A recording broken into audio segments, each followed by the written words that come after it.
I talk about that in my book because there were lots of problems about what happened to the laborers for the railroad.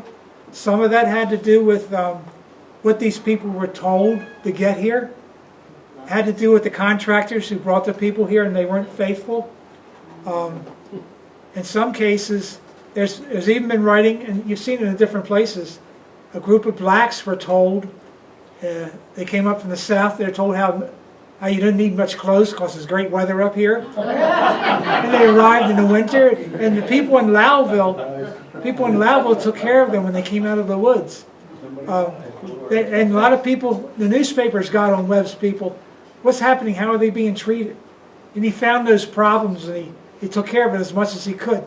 There were local people involved. Some people were involved helping to guide the surveyors for the line, where's the best place for the line to go.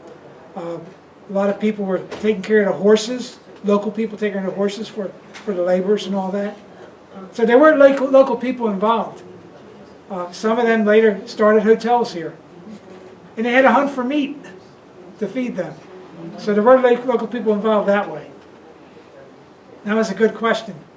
And there's been writing about it, so I talk about it a little bit in my section about it being built. Good question, ma'am. Yes, sir. Yeah. Were there indigenous people in the area? There always have been. Land was sold out from under them? No, there always have been indigenous people. There's a good book you should look into. We had a person do a talk here for us. Melissa Otis did a book called Rural Indigenousness.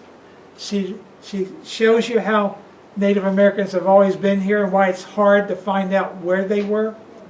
I had a friend of mine, she's still digging up, finding arrowheads on the shores of Fourth Lake. All right?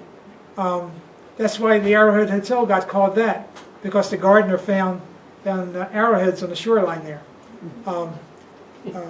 If you read about early Fulton Chain history, that's who Nat Foster had problems with. And the Native Americans still buried down there in Old Forge, right by the crossing bridge. And that was the person Nat Foster shot. But we had the Dennis family in Old Forge. There's been others. And the thing is, Native Americans here aren't going to dress up in Native American outfits and all that. They assimilated. Indian Lake has Native Americans also. The short answer about did the land get taken away from them, yeah, New York State got it as a result of the American Revolution. No matter whose side they were on. I don't know, did I help answer your question? Anybody else? All right, well, thank you for coming tonight. Thank you.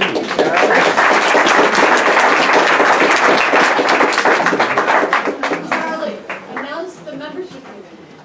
Oh, 2 weeks from now, at the Old Barn, our favorite host, our membership meeting is going to be there.